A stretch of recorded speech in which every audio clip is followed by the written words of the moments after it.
नमस्कार। आज हम करेंगे मोक्ष प्रदायिनी गीता का 13वां अध्याय। 13वां अध्याय जिसका नाम है जीवात्मा और परमात्मा का संबंध, यानी कि जीव की आत्मा और जो परमात्मा है उनमें क्या संबंध है, यानी कि रिलेशन क्या है। इस जीवात्मा में और परमात्मा में क्या संबंध है। ठीक है, तो हम देखते हैं अनिकेत जो एक विद्यार्थी है वो अपने महात्मा जी के पास, जब वो कुरुक्षेत्र भ्रमण गए थे तो वो महात्मा जी के पास बैठे हैं अपने अध्यापक के साथ। तो वो क्या प्रश्न करता है महात्मा जी से। महात्मा जी कृष्ण ने ज्ञान, कर्म, ज्ञान पता है ना आपको क्या होता है, नॉलेज, कर्म माने काम जो हम करते हैं, और भक्ति के साथ साथ अपनी विभूति एवं विराट रूप को भी दिखा दिया है। उन्हें क्या बताया, कृष्ण ने ज्ञान के बारे में अर्जुन को बताया, कर्म करने चाहिए और भक्ति किस प्रकार करनी चाहिए, अपनी विभूति यानी विभूतियां क्या होती हैं जिससे संपूर्ण प्राणियों की उत्पत्ति होती है। ठीक है, भगवान की विभूतियां हमने अभी पीछे की थी कि अनेक प्रकार की विभूतियों का वर्णन किया था। मैं किस रूप में हूँ, ठीक है ना, नदियों में मैं गंगा के रूप में, तो वो विभूतियां थी। जितनी भी अपनी विभूतियों के बारे में, और विराट होता है विशाल रूप के बारे में भी बताया था। अपना रूप उन्होंने, विराट रूप को श्री कृष्ण ने अर्जुन को दिखा दिया। क्या गीता में और कुछ भी बताया गया है क्या? सिर्फ इसके अंतर्गत जो हम पढ़ रहे हैं गीता के अंतर्गत सिर्फ ज्ञान, कर्म, भक्ति और भगवान की विभूतियां और भगवान का जो विशाल रूप है, क्या उसी के दर्शन होते हैं और इन तत्वों की हमें जानकारी होती है, या और कुछ भी है? तो महात्मा जी क्या कहते हैं, बच्चों गीता में अभी कई गंभीर विषयों की चर्चा शेष है।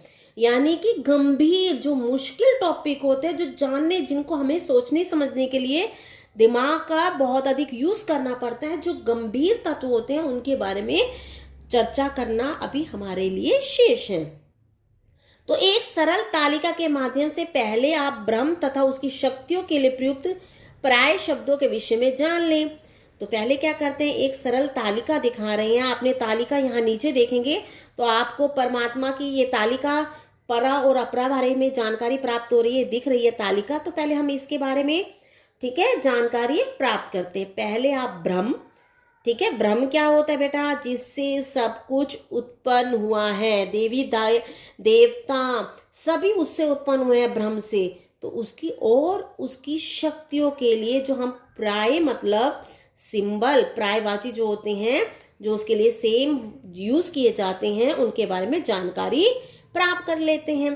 तो जो हमारा परमात्मा है वो ब्रह्म है।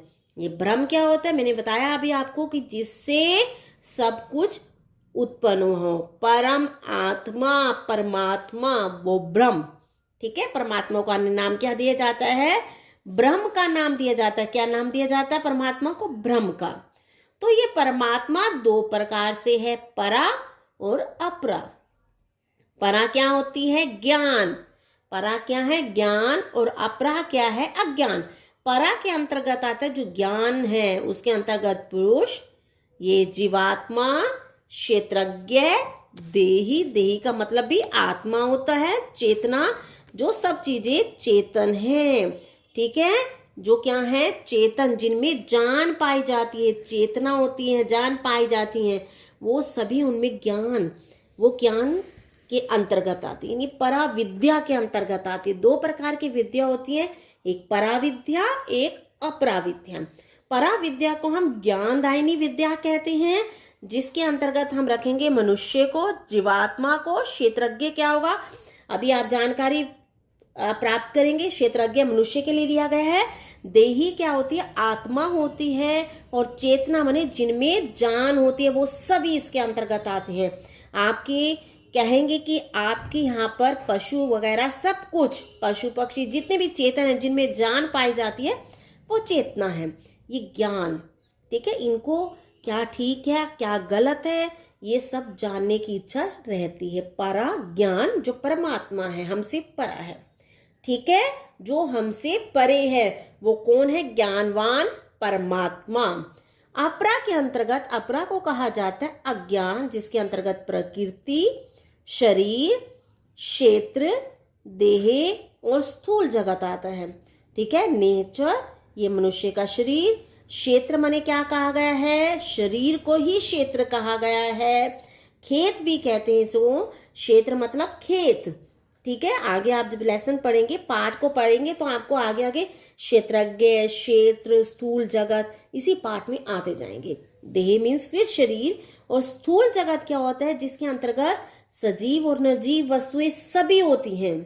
ठीक है, यानी कि हमारी ये सभी परमाणुओं के, सजीव और जो निर्जीव वस्तुएं हैं ये सभी परमाणुओं के मेल से बनी है। यानी कि आपकी जो वायु है, जल है, जो जीव है, ये वनस्पति है, ये सब परमाणुओं के मेल से बनी है। आपको परमाणु पता ही होगा, अणु, परमाणु।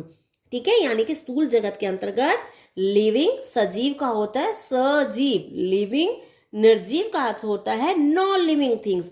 ये स्थूल जगत के अंतर्गत आती हैं। तो हम देखेंगे आगे।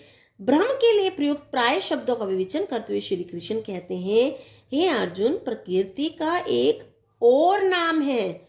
जो प्रकृति है, नेचर है, उसका एक और अन्य नाम है, उसे हम क्षेत्र कहते हैं। यहां गया प्रकृति को क्या कहेंगे? क्षेत्र। ठीक है, प्रकृति को नाम किया गया क्षेत्र का, जिसे खेत कहा जाता है। प्रकृति का अर्थ है पंच महाभूत। ठीक है, आपको मैं बता रही हूं, अपरा विद्या क्या होती है? जड़ होती है। अपरा विद्या जड़। ठीक है, ये क्या है? जड़। और पराविद्या क्या है? चेतन। पराविद्या क्या है? चेतन। यानी इसके अंतर्गत हम ब्रह्म विद्या, आध्यात्म विद्या, इसे क्या नाम दिया जाता है? ईश्वरीय विद्या का नाम दिया जाता है। पराविद्या को हम ईश्वरीय विद्या का नाम देते हैं। ईश्वर की जो विद्या होगी वो क्या होगी? पराविद्या। ठीक है, और अपरा विद्या को हम नाम देंगे भौतिक विद्या। ठीक है, अपरा को हम क्या नाम देंगे? भौतिक जगत की विद्या। और इसको कौन सी विद्या देंगे? परा को ईश्वरीय विद्या, परमात्मा की विद्या। तो यहां पर आपको बताया गया प्रकृति का अर्थ है पंच महाभूत। पांच कौन कौन से महाभूत है? पृथ्वी, जल, तेज, वायु, आकाश। प्रकृति किनके मेल से बनी है? हमारी इन पांच महाभूतों पृथ्वी, जल, तेज, जिसे अग्नि कहा जाता है, वायु और आकाश से मिलकर बनी है। ठीक है, अहंकार, बुद्धि, इंद्रियों, मन, इच्छा, द्वेष, सुख दुख से युक्त यह शरीर। ठीक है, प्रकृति का हमने बता दिया आपको। और यह शरीर किस किस से मिलकर बना? अहंकार से, बुद्धि से, इंद्रियों से, मन से, इच्छा से, द्वेष माने झगड़ा से, सुख दुख से बना है ये शरीर। क्लियर हो गया? सबसे पहले बताया उन्होंने प्रकृति है जो, उसका एक अन्य नाम है क्षेत्र। और जो हमारी प्रकृति है वो इन तत्वों से मिलकर बनी है, और हमारा शरीर इन तत्वों से मिलकर बना है, अहंकार से, बुद्धि से, मन से, इच्छा से, सुख दुख से। ठीक है, शरीर को क्षेत्र भी कहा जाता है। शरीर को एक नाम दिया गया है यहाँ पर क्षेत्र का। शरीर को एक उपमा दी गई है क्षेत्र की। जिस प्रकार क्या कहते हैं, यह प्रतिक्षण बदलता है। शरीर को क्षेत्र कहा गया क्योंकि यह प्रत्येक पल बदलता रहता है। ठीक है, कभी आप कैसे हैं, एकदम नॉर्मल हैं, और थोड़ी देर में आपको गुस्सा आ जाएगा, कोई बात हो जाए, गुस्सा आ जाता, तो ये आपका जो है शरीर की बनावट, गुस्से में आपका चेहरा लाल हो जाएगा। आप कहेंगे शरीर कैसे बदला? आप एकदम नॉर्मल हैं, लेकिन किसी ने आपको कोई गाली दे दिया, थप्पड़ लगा दिया, तो आपका क्या होगा? जो चेहरा है एकदम लाल हो गया। तो ये क्या हो गया? एकदम बदल गया शरीर। क्षेत्र का एक अर्थ खेत भी है। जिस प्रकार खेत में विभिन्न बीज डालने से उसी के अनुरूप, जिस प्रकार मैंने बताया खेत में विभिन्न बीज डालने से उसी के अनुरूप अनाज उत्पन्न होता है। अगर हम खेत में जैसे बीज डालेंगे वैसा ही अनाज उत्पन्न होता है। उसी प्रकार मोह माया और अहंकार रूपी बीज से युक्त होकर जीव इस शरीर के द्वारा विभिन्न कर्म करता है। अब हमने बताया कि जिस प्रकार खेत में जैसे बीज डाले जाएंगे उसी के अनुसार अनुरूप, या जो भी हम अगर सब्जी बोते हैं या कोई फल का बोते हैं, बीज डालते हैं, तो उसी जैसा अच्छा बीज होगा तो अच्छे फल लगेंगे, और अगर बीज खराब होगा तो फल क्या होगा, वो पौधा ही नहीं अंकुरित हो पाएगा। तो जिस प्रकार के बीज डाले जाते हैं उसी प्रकार अनाज उत्पन्न होता है। उसी प्रकार मोह माया और अहंकार रूपी बीज जब इस शरीर में डाले जाएंगे तो उसी के अनुसार मनुष्य कार्य करेगा। अगर उसके अनुसार उसके अंदर अहंकार रूपी बीज होगा, घमंड का बीज होगा, तो वैसे घमंड से युक्त होकर कार्य करेगा। जो भी कार्य करेगा वो घमंड से युक्त होकर, भाई मैं ये कर सकता हूँ, मुझे क्या जरूरत है, मैं ये हूँ, मैं वो हूँ, तो कार्य भी उसी के अनुसार होंगे। अगर देखिए, अगर आपको रास्ते में कोई गिरा हुआ व्यक्ति नजर आ जाता है, उसके अंतर्गत घमंड है उसके अंदर और दया का भाव नहीं, तो घमंड है तो वो क्या कहेगा, गिर गया गिर गया, अपने आप उठा लेगा कोई भी, मैं चलता हूँ। तो अहंकार है उसका, मैं क्यों उठाऊं, मैं तो बहुत अमीर आदमी हूं। तो अहंकार रूपी बीज होगा तो उसी के अनुसार कार्य करेगा। वो उन कर्मों के अनुसार उसे फल की प्राप्ति होगी। जैसे कर्म करेगा उसी के अनुसार उसे फल की प्राप्ति होगी। ठीक है, समझ आ गया होगा। अच्छे कर्म करेंगे तो अच्छे फल मिलेंगे। ठीक है, अगर आप क्या करते हैं, कोई भी इंसान अपने बड़ों की सेवा करता है तो उसकी आने वाली पीढ़ी भी उसकी सेवा करती है। तो ये फल के रूप में, मैं एग्जांपल एक आम घर का ही ले रही हूं तो आपको समझ आ गया होगा। जैसे कहा जाता है जैसा बीज बोया जाएगा वैसे फल की प्राप्ति होगी। यदि मनुष्य अच्छे कार्य करेगा तो उसकी आगे आने वाली पीढ़ी भी उसके साथ अच्छे कार्य करेगी। ठीक है, यह फल पुनर्जन्म के रूप में भी प्राप्त होता है। जो ये फल प्राप्त होंगे अगले आने वाले जन्म के रूप में भी प्राप्त होंगे। ठीक है, आपको जिसका भोग देहधारी जीव करता है, जिसका इस्तेमाल ये देह मतलब देह को धारण करने वाला, इस शरीर को धारण करने वाला जीव करता है। अगर उसने अच्छे कर्म किए होंगे तो अच्छी योनि प्राप्त होगी। अगर उसने गलत कर्म किए होंगे तो कोई क्या पता किस योनि में प्राप्त हो, कोई बिल्ली बनेगा, कोई कुछ ना कुछ बनेगा। इसी दृष्टि से शरीर को क्षेत्र कहा गया है। समझ आ गया होगा शरीर को क्षेत्र क्यों कहा गया है, क्योंकि बीज डलते हैं खेत में, और मनुष्य के खेत में बीज कौन से हैं, मोह माया और अहंकार रूपी बीज, इसीलिए इसे क्या कहा गया। और फल कौन सा है, वहां पर फल हमारे को खाने का फल मिलेगा या सब्जी मिलेगी या कोई भी फल मिलेगा, और यहाँ पर क्या मिलेगा, पुनर्जन्म के रूप में प्राप्त होगा। क्षेत्र यानी शरीर और उसके स्वभाव के बारे में ज्ञान प्राप्त करके मनुष्य का शोक एक सीमा तक नष्ट हो जाता है। शरीर और उसके स्वभाव के बारे में जानकर, ज्ञान प्राप्त करके कि शरीर तभी कार्य करता है अगर आप दूसरों की सेवा करते रहें, और मनुष्य का स्वभाव के बारे में जानकारी प्राप्त करके उसकी जो पीड़ा है कि मैंने बड़ों की सेवा की है तो मेरी अभी आने वाले समय में सेवा होगी, जो उसका शोक या दुख है वो नष्ट हो जाएगा। अर्णव क्या कहता है, महाराज आपने क्षेत्र यानी देह की जानकारी तो हमें दे दी, हमें बता दिया कि क्षेत्र खेत है। अब हमें क्षेत्रज्ञ के बारे में बताइए। जो मैंने आपको किसके अंतर्गत लिया था, क्षेत्रज्ञ लिया था, पराविद्या और अपराविद्या ली थी, उसके अंतर्गत लिया गया था। क्षेत्रज्ञ क्या है हम देखते हैं। क्षेत्र हमने लिया था अपराविद्या के अंतर्गत और क्षेत्रज्ञ लिया था हमने पराविद्या के अंतर्गत। तो आपको समझ आ गई होगी। तो अब हम देखते हैं क्षेत्रज्ञ क्या है। क्षेत्रज्ञ का शाब्दिक अर्थ है क्षेत्र को जानने वाला। क्षेत्रज्ञ का मतलब क्या है, खेत यानी शरीर को जानने वाला, खेत को जानने वाला अर्थात जीवात्मा। क्षेत्रज्ञ कौन है, जीवात्मा, और क्षेत्र क्या है, खेत। क्षेत्रज्ञ अर्थात जीवात्मा। श्री कृष्ण के अनुसार यह जीव परमात्मा का अंश होते हुए भी संसार में लिप्त रहता है। श्री कृष्ण क्या कह रहे हैं कि यह जो जीव है ये परमात्मा से उत्पन्न हुआ है, लेकिन फिर भी ये संसार के कार्यों में लिप्त रह, तो परमात्मा का अंश होते हुए संसार में लिप्त रहता है। यह जीव किससे उत्पन्न हुआ है, परमात्मा का एक अंश है। ठीक है, हम सारे के सारे पहले परमात्मा के पास ही थे, लेकिन परमात्मा ने कहा कि चलो लीलाएं करते हैं, इस संसार के बारे में जानकारी प्राप्त करते हैं, तो हमें मानव के रूप में इस संसार में भेज दिया। और अपने दिव्य स्वरूप को नहीं पहचानता। परमात्मा का अंश होते हुए जो मनुष्य है वो किसका अंश है, परमात्मा का। वो संसार के कार्यों में लगा रहता है। ठीक है, पैसों के पीछे भागता रहता है, कभी किसी काम के पीछे, कभी किसी काम के पीछे, और अपने दिव्य स्वरूप को नहीं पहचानता। दिव्य स्वरूप क्या, कि वो परमात्मा का अंश है, परमात्मा से उत्पन्न हुआ है, इस चीज को नहीं जानता कि भक्ति करें। यदि जीव संसार में कर्म करते हुए भी उसमें किसी प्रकार का लगाव नहीं रखता, यदि जीव ये मनुष्य संसार में काम करते हुए, ठीक है, कर्म करते रहे, जो कर्म करना है उसमें अधिकार है मनुष्य का कर्म करना, और उसमें किसी प्रकार का लगाव नहीं रखता, बिना किसी, यानी कि वो कार्य करता है निष्काम भाव से, मुझे फल की प्राप्ति की नहीं है, मुझे अपना कर्म करना है, वो किसी प्रकार का लगाव नहीं रखता, तो वह परमात्मा के साथ अपने संबंध को पहचान लेता है। जो फल के पीछे नहीं दौड़ता, यानी रिजल्ट के पीछे नहीं दौड़ता, वो परमात्मा के साथ अपने किसको पहचान लेता है, संबंध को, और परम तत्व की प्राप्ति की ओर अग्रसर होता है। ये परम तत्व क्या है, परमात्मा ब्रह्म की ओर अग्रसर होता है। वह परम ब्रह्म, ठीक है, परम ब्रह्म जिससे सारा संसार उत्पन्न हुआ है, वह परम तत्व ही ब्रह्म है। तो वह परम ब्रह्म अनादि है, जिसे ना तो सत कहा जाता है ना असत। स्थूल रूप में वह संसार के हर कण और हर क्षण में विद्यमान है। स्थूल रूप में मतलब माइनर रूप में वह संसार के हर एक वस्तु में विद्यमान है। कौन? वह ब्रह्म।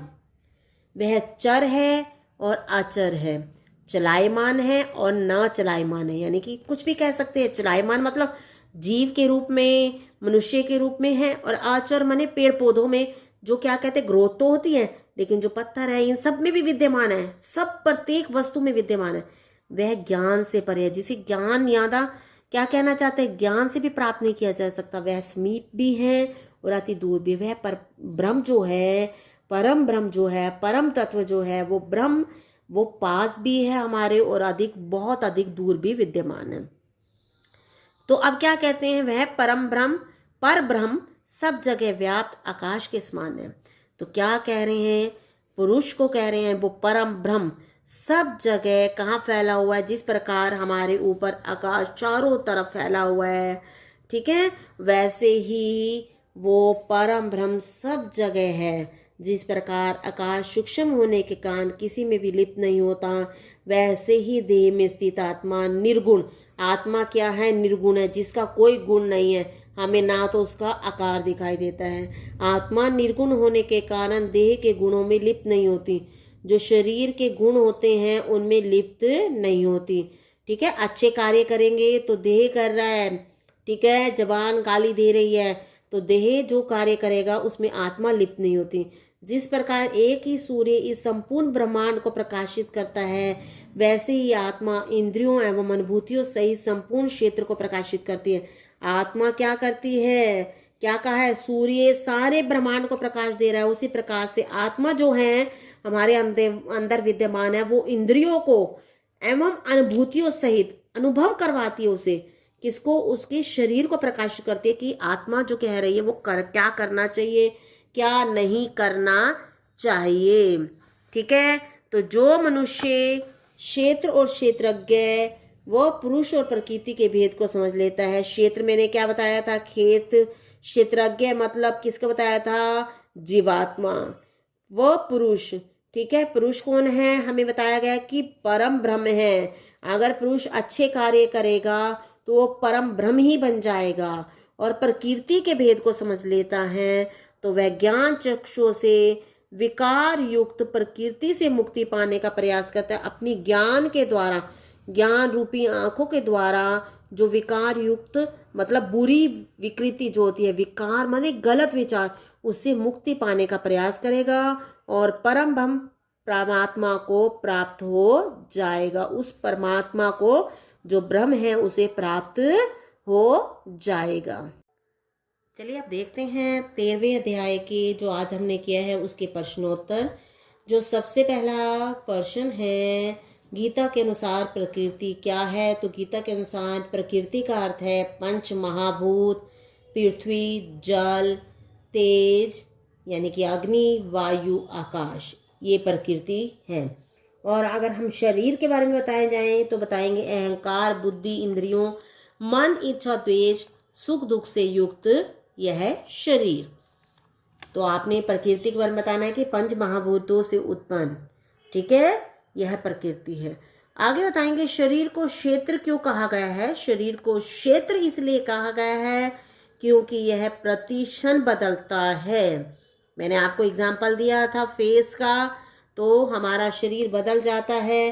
क्षेत्र का एक अन्य और अवस्था देखना चाहें तो शरीर की अवस्थाएं चेंज होती है, तो हमारे शरीर की बनावट भी चेंज हो जाती है। क्योंकि यह प्रतिक्षण बदलता है। क्षेत्र का एक अन्य अर्थ खेत भी है। जिस प्रकार खेत में विभिन्न बीज डालने से उसी के अनुरूप अनाज उत्पन्न होता है, उसी प्रकार मोह माया और अहंकार जो हम बीज डालेंगे इस शरीर में, तो मनुष्य यानी कि शरीर उसी के अनुसार कर्म करते हैं। उन्हीं कर्मों के अनुसार उसे फल की प्राप्ति होती है, और यह फल उसे कैसे प्राप्त होते हैं? पुनर्जन्म के रूप में। किस रूप में? पुनर्जन्म। कैसे कि जन्म उसे कौन सा प्राप्त होगा, दोबारा जो जन्म मिलेगा वो कौन सा जन्म होगा? तो जो कर्म करेगा उसी के अनुसार उसे अगले जन्म में योनि प्राप्त होगी। जिसका भोग देहधारी यानी कि जिसका भोग कौन करेगा? ये देह से युक्त धारण किया हुआ, शरीर को धारण किया हुआ जीव करता है। आगे हमारा जो क्वेश्चन है वो है, क्षेत्रज्ञ से आपने क्या समझा? क्षेत्रज्ञ का शाब्दिक अर्थ है क्षेत्र को जानने वाला अर्थात जीवात्मा। यह जीव परमात्मा का अंश होते हुए भी, यह जीव किसका अंश है? परमात्मा का अंश होते हुए संसार में लिप्त रहता है, संसार के कार्यों में लगा रहता है और अपने दिव्य स्वरूप को नहीं पहचानता कि वो परमात्मा का अंश है। यदि जीव संसार में कर्म करते हुए भी उसमें किसी प्रकार का लगाव नहीं रखता, तो वह परमात्मा के साथ अपने संबंध को पहचान लेता है और उस परम तत्व यानी कि वो कौन है? परमानंद ब्रह्म की प्राप्ति की ओर अग्रसर होता है। आगे हमसे पूछा गया परम ब्रह्म के बारे में गीता में क्या बताया गया और क्या है वो बताइए जरा। तो उत्तर देखते हैं।